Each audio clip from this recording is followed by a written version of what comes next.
Hi everyone, আসসালামু আলাইকুম। কেমন আছেন সবাই? আশা করি ভালো আছেন।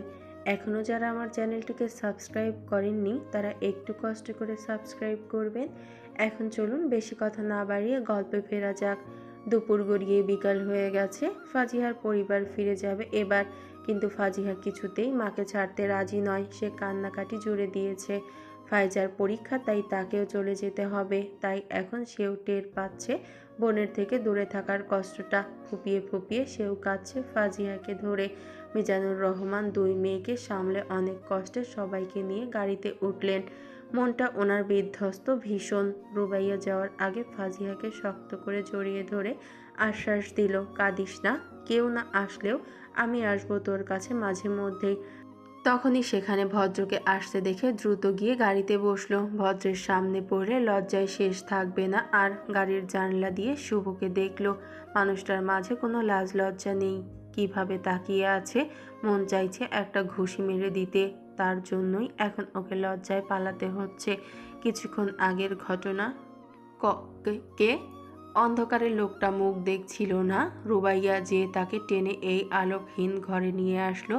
বিয়ে বাড়িতে কত রকম বাজে ছেলে থাকে। ভয়ে রীতিমতো ঘাম ছুটে যাচ্ছিল রুবাইয়ার।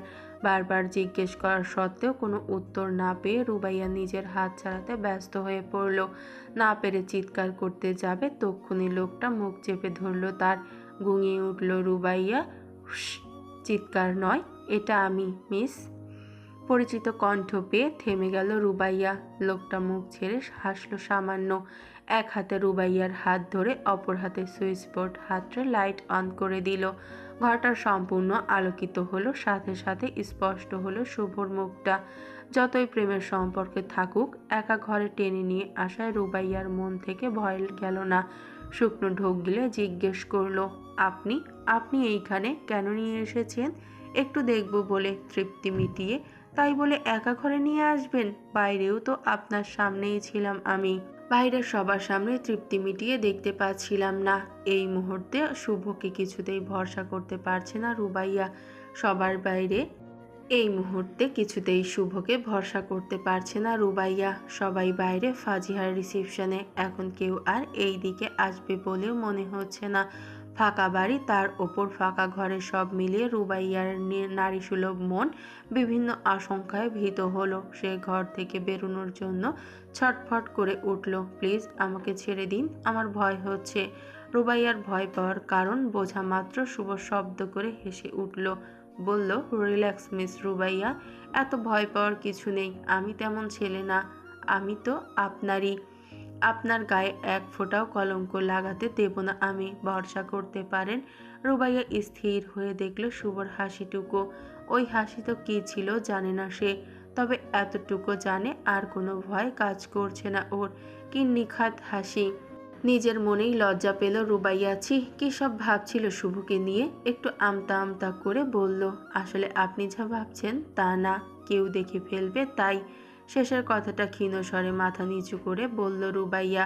শুভ সামান্য হেসে রুবাইয়ার চোখে চোখ রেখে ওপর থেকে চুলগুলো কানের পেছনে গুজে দিতে দিতে বলল, বুঝেছি মিস, আমি কোনো ব্যাখ্যা চাইনি। চুপচাপ আমাকে একটু দেখতে দিন এবার, যদি সময় থাকে। এবার আমাকেও একটু দেখুন শুভ সাহেব। হঠাৎ ভদ্রের গলা পেয়ে দুজনেই চমকে দূরে সরে দাঁড়ালো। ভদ্র দরজার একপাশে হেলান দিয়ে দাঁড়িয়ে আছে। শুভকে খুঁজতে এসে দুজনকে এত কাছাকাছি দেখে দাঁড়িয়ে দাঁড়িয়ে দেখছিল সব। ভদ্র আবারও বলে উঠল, মিস্টার শুভ, আপনি কি যাবেন আমার সাথে? নাকি দেখা শেষ করে একটু পরে আসবেন? রুবাইয়ার লজ্জায় শেষ। মাথা তুলে চোখ গরম করে তাকালো শুভর দিকে, যার অর্থ আপনার হচ্ছে। তারপর হনহনিয়ে তাড়াতাড়ি করে ভদ্রকে পাশ কাটিয়ে চলে গেল। যদিও ভদ্র দেখেছে তা নিয়ে শুভর কোনো মাথা ব্যথা নেই। সে ভদ্রের দিকে এগিয়ে করুণ স্বরে বলল, আর একটু পরে আসলে কি হতো তোর? দিলি তো আমার প্রেমের 12টা বাজিয়ে। আমি বিয়ে করে এখনো দস্যি বইয়ের মন পেলাম না, আর তুই কিনা বিয়ে না করেই প্রেম করে বেড়াচ্ছিস। তারপর দুজনে হেসে বেরিয়ে বাইরে চলে গেল বাড়ি থেকে।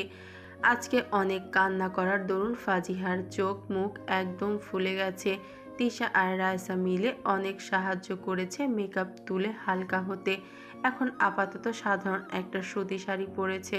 আতিফা চৌধুরী দিয়ে গেছেন শাড়িটা, যাতে আরাম অনুভব হয় ফাজিহার।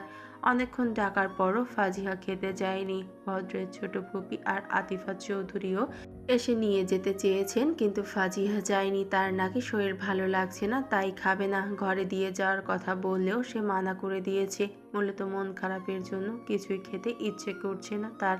বিছানায় গা এলিয়ে শুয়ে আছে সে। হঠাৎ দরজা খোলার শব্দে পাশে তাকালো ফাজিহা। ভদ্রকে দেখে শাড়িটা ঠিক করে আরেক পাশ ফিরে চোখ বন্ধ করে ফেললো।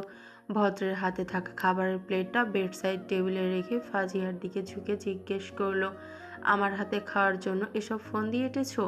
ফাজিহা কপাল কুঁচকে তাকিয়ে বলল, আমার তো আর খেয়ে দিয়ে কাজ নেই, আপনার হাতে খেতে যাব, বিষ খাওয়ার এর চেয়ে ঢের ভালো। কথাটা ভদ্রের আত্মসম্মানে লাগলো। সে উঠে গিয়ে দরজাটা বন্ধ করে আসলো। ফাজিহার মাথা উঁচিয়ে দেখলো সেটা। ভদ্রের হঠাৎ দরজা বন্ধ করার কারণ খুঁজে পেল না সে। সেই সুযোগটাও দিল না ভদ্র। কাছে চট করে টেনে তুলে ফেললো ফাজিহাকে। ফাজিহা রাগী দৃষ্টিতে তাকিয়ে কিছু বলতে যাবে, তার আগেই ভদ্র ওর সামনে এক লোকমা ভাত তুলে ধরল। দাঁত কটমট করে বলল, এক্ষুনি আমার হাত থেকেই খাবে তুমি? খাবো না আমি, সরান মুখের সামনে থেকে। খেতে বলেছি আমি, খাবো না বলেছি আমি, খাবে না? না, বিষ খেয়ে মরা এর থেকে আরো ভালো, তাও আপনার হাত থেকে খাবো না। আর সাহস কি করে হয় বারবার আমাকে টাচ করার? বুঝতে পারেন না আমার অসহ্য লাগে আপনাকে এবং আপনার ছোঁয়াকে? বিষ লাগে জাস্ট। ফাজিহার রাগের মাথায় বলা কথাগুলো আবারও আঘাত হানল ভদ্রের পৌরুষ দম্ভে। রেগে সাথে সাথে হাতটা পানি দিয়ে ধুয়ে ফেলল সে। এক এক করে খুলতে লাগলো শার্টের বোতাম। ফাজিহা ভয় পেয়ে গেল। শার্ট কেন খুলছেন? আমার ছোঁয়ায় কি পরিমাণ বিষ তা বোঝাতে। মানে এখনই দেখতে পাবে।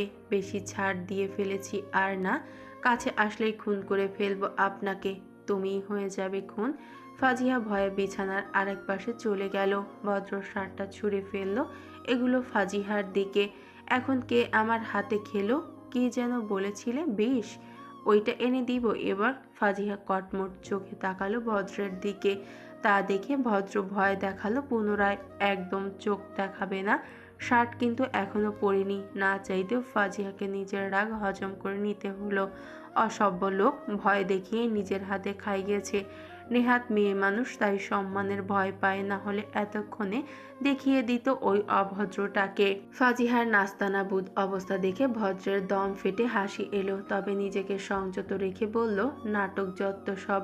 আচ্ছা, আমাকে একটা প্রশ্নের উত্তর দাও তো। ফাজিয়া কিছু না বলে জিজ্ঞাসা দৃষ্টিতে তাকালো। ভদ্র জিজ্ঞেস করলো, ধরো তোমার ইচ্ছা অনুযায়ী তোমার লাভ ম্যারেজ হয়েছে, তখন সে তোমার কাছে আসতে চাইলে কি এমন সো কল্ড ভয় পাওয়ার নাটক করতে? ফাজিয়া কি উত্তর দিবে?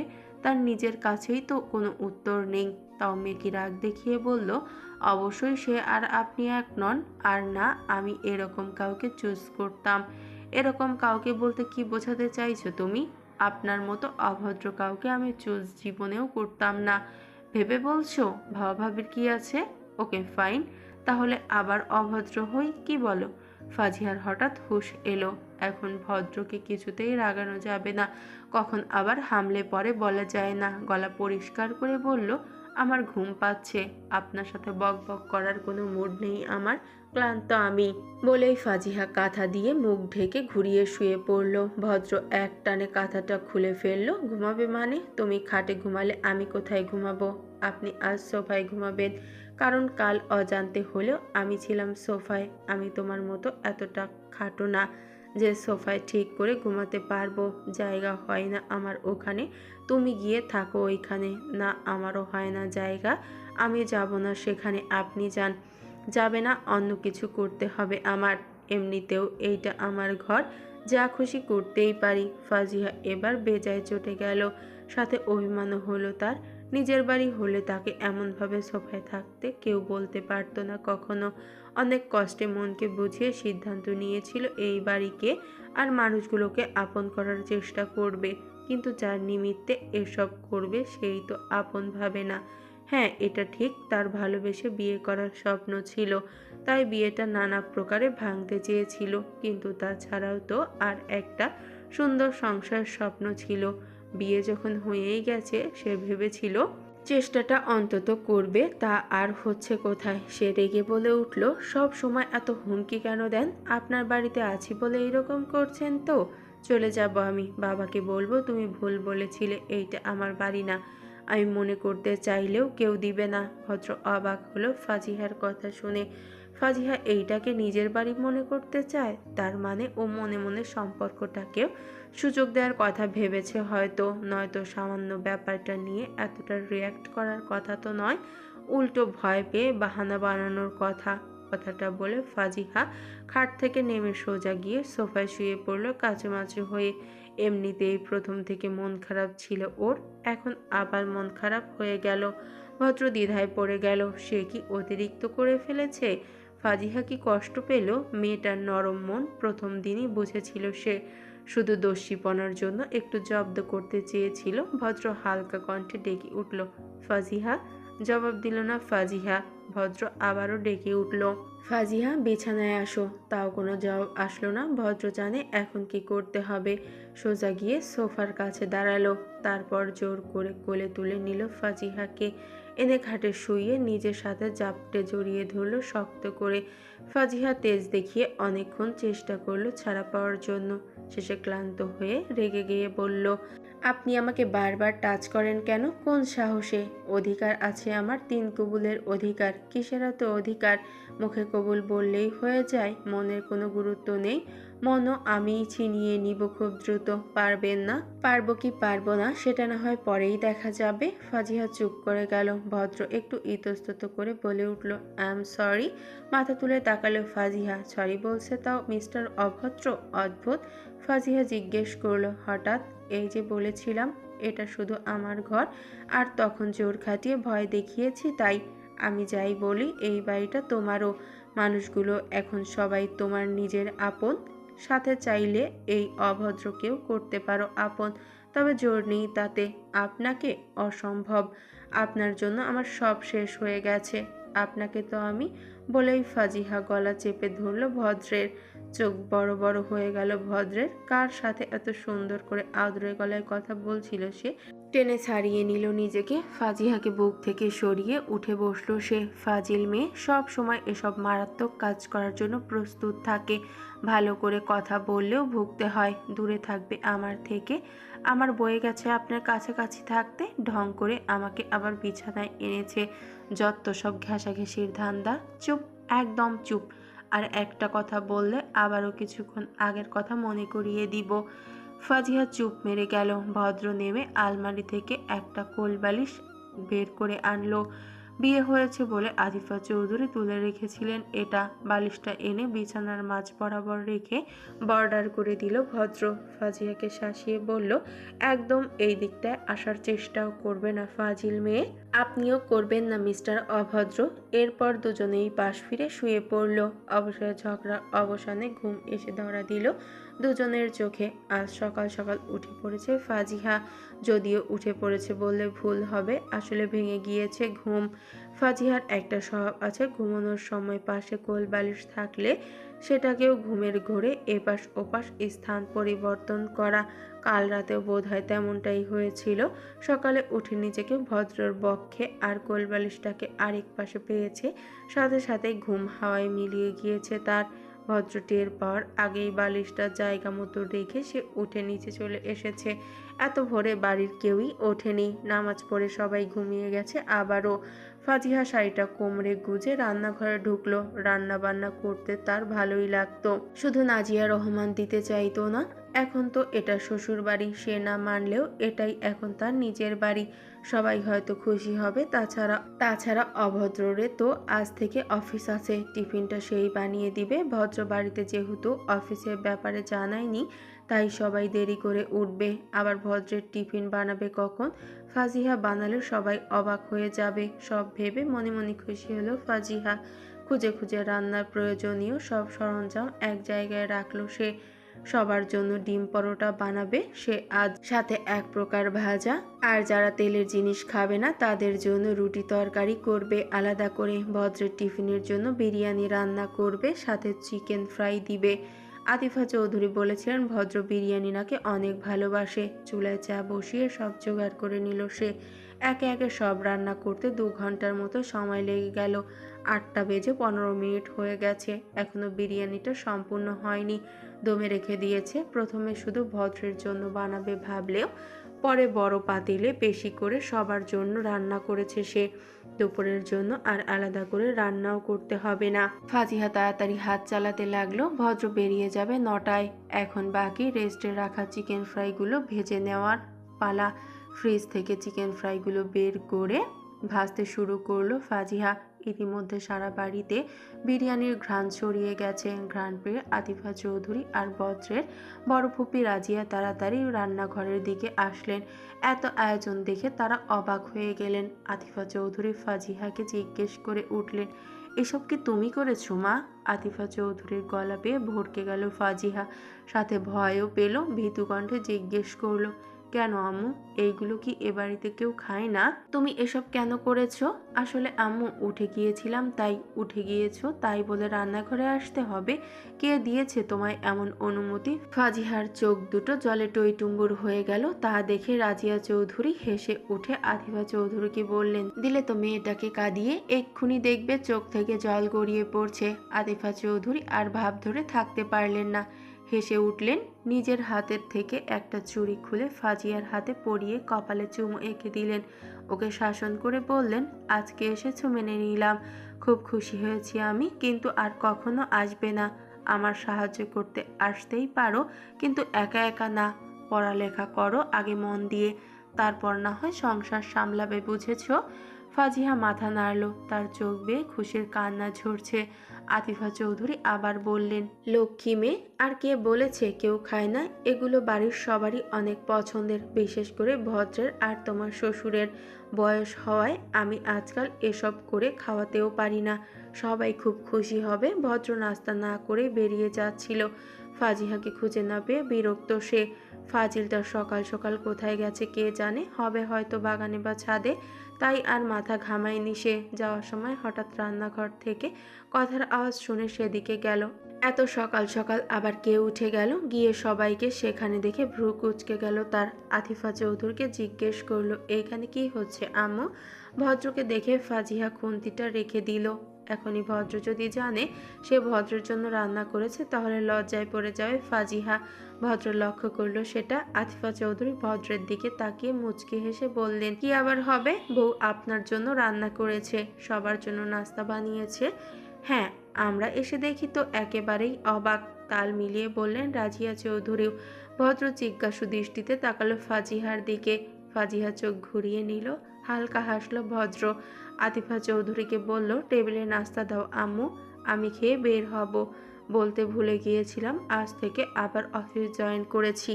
আতিফা চৌধুরী অবাক হয়ে বললেন, সে কি রে, তুই তো কখনো নাস্তা করে যাস না, আজ হঠাৎ? ভাবি তুমিও না, বইয়ের হাতে বানানো নাস্তা মিস দিতে চাইছে না, বুঝতে পারছো না? বলেই হেসে উঠলেন রাজিয়া চৌধুরী। সাথে আতিফা চৌধুরীও। সবার সামনে লজ্জা পেয়ে গেল ফাজিহা। মনে মনে গালি দিল ভদ্রকে। সবার সামনে আদিক্ষেতা করা হচ্ছে এখন। আতিফা চৌধুরী আর রাজিয়া চৌধুরী টেবিলে নাস্তা পরিবেশন করলেন। ফাজিহা করতে চাইলেও আর হাত লাগাতে দেয়নি তারা। একে একে সবাই হাজির হলো নাস্তার টেবিলে। ভদ্রের বাবা মুশফিক চৌধুরী নাস্তা দেখে স্ত্রীকে খুশি হয়ে বললেন, বাহ, আজকে নাস্তা দেখি ভালোই খিদে পেয়ে যাচ্ছে। নতুন বউ আসায় তবে আমাদের ভাগ্যেও কিছু কিছু জুটলো, তাই না? আতিফা চৌধুরী নাস্তা দিতে দিতে হেসে বললেন, হ্যাঁ, নতুন বউ আসার কারণেই পেয়েছো, কারণ রান্নাটাও সেই করেছে। কি বলো, আসার পরেই রান্নাঘরে ঢুকিয়ে দিলে ওকে? পাগল নাকি? তোমার ছেলের বউই সকাল সকাল উঠে এত সব করেছে, দুপুরের রান্নাটাও করে রেখেছে, মাশাল্লাহ। বলেই মুশফিক চৌধুরী ফাজিহাকে কাছে ডেকে বললেন, অনেক ভালো রান্না করেছো আম্মু, অনেক খুশি হয়েছি আমি।